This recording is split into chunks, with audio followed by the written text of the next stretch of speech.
Hi guys, my name's Fern Hales and you're joining me on this first YouTube video with recipe creation. I have a YouTube channel that's dedicated to herbalism and mainly Ayurveda, but I'm also branching out now into cooking since it's one of my passions and very close to my heart. So in this video we're going to be making lemon and almond cookies or lemon and almond biscuits. And these biscuits are Candida friendly since, as you might be able to see and tell, I'm 6 months pregnant and I'm just basically suffering from another bout of Candida overgrowth.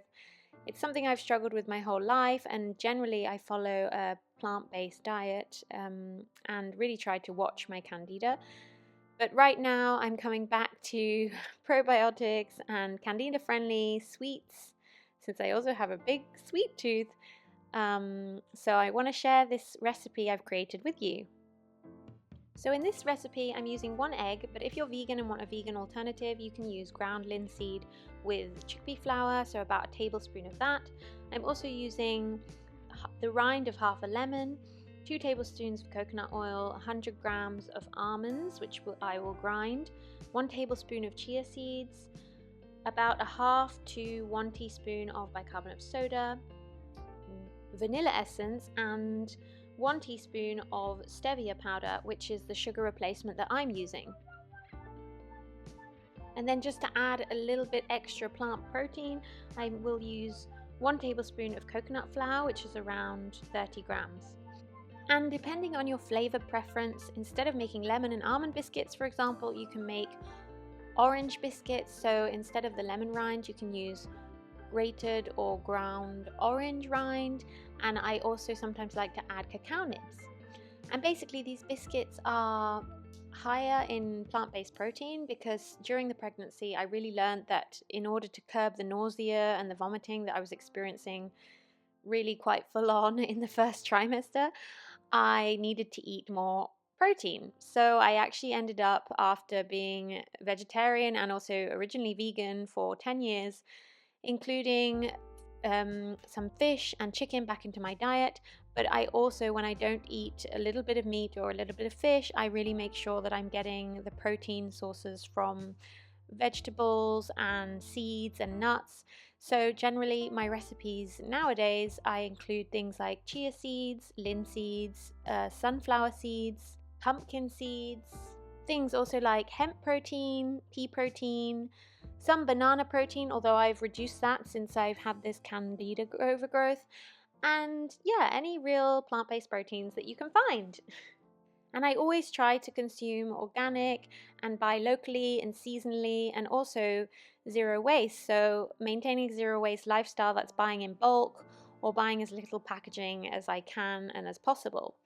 And obviously that can't always work because also as an Ayurvedic therapist and practitioner and herbalist, often I use ingredients that do come from abroad. So things like coconut oil, which is obviously really, really good in terms of caprylic acid as well for Candida overgrowth, and things like ginger and turmeric, which are typical, really all around Ayurvedic herbs and spices that are used for things like inflammation, digestive issues.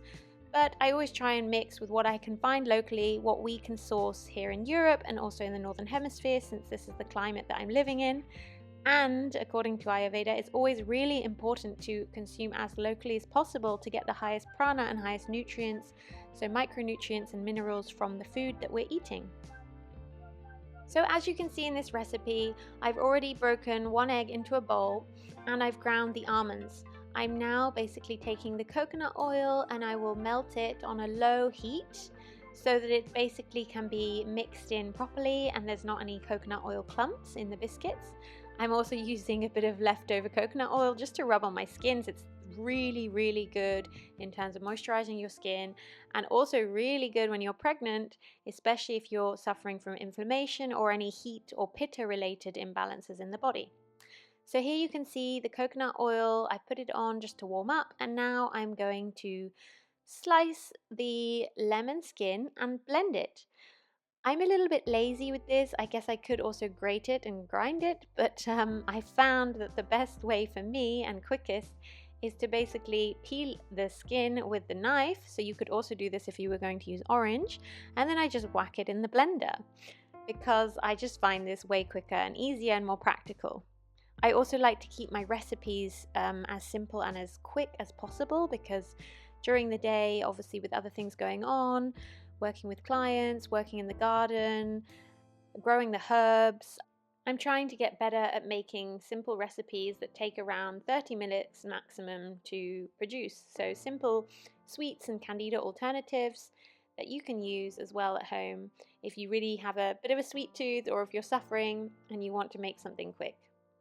And just to note, even if you're not suffering from Candida overgrowth and you're not necessarily pregnant, this recipe can be used obviously, and you can, instead of the stevia, you can even use things like erythritol or xylitol or coconut sugar or any sweet alternatives that you like, things like maple syrup or even date syrup. I'd also love to hear from you, so feel free to share in the comments below what natural sweeteners and sweet flavorings you like to use in your recipes, and also feel free to share about any plant-based proteins that you like to use. So after melting the coconut oil, this is really the most important step of this recipe. You can pretty much add all the ingredients together, but you really should melt the coconut oil separately, as I said, to avoid any clumps and to get a good consistency. And also, if you're using almonds straight, blend the almonds first. So now I'm adding the almonds to the coconut oil. I also added the stevia already and the powders, so the bicarbonate of soda, and then I'm just mixing it up. I cracked an egg in another bowl, but you can also just actually add the egg here now, to be honest. And then just mix it all together. And then, as you can see, I will add the lemon rind after blending it.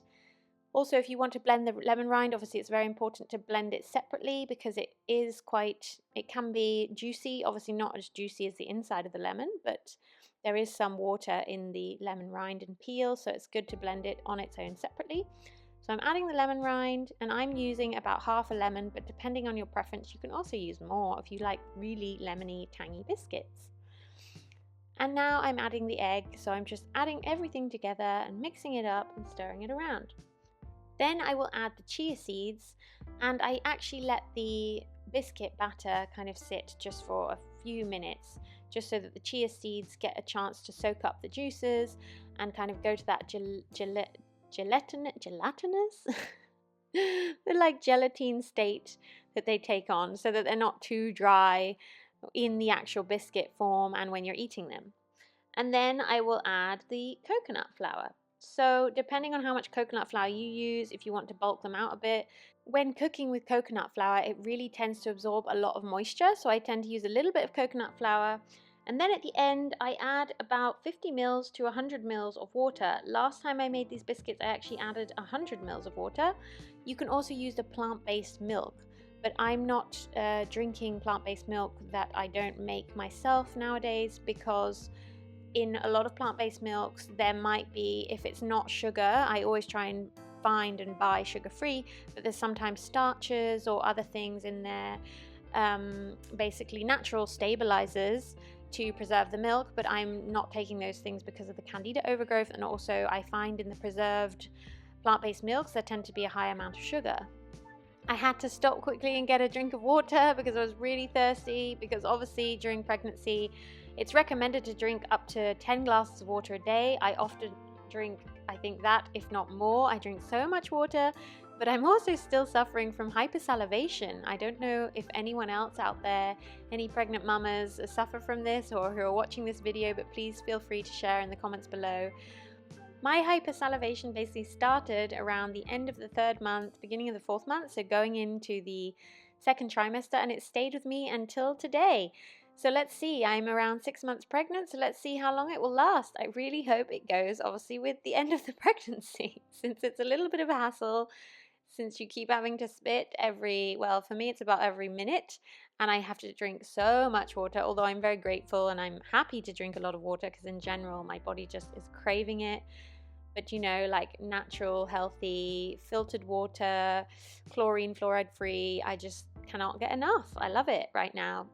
And for those of you and mamas watching who struggle with normal water, you can also sometimes add a bit of flavor. So things like, a bit of lemon juice squeezed in, or mint, or any flavors you like.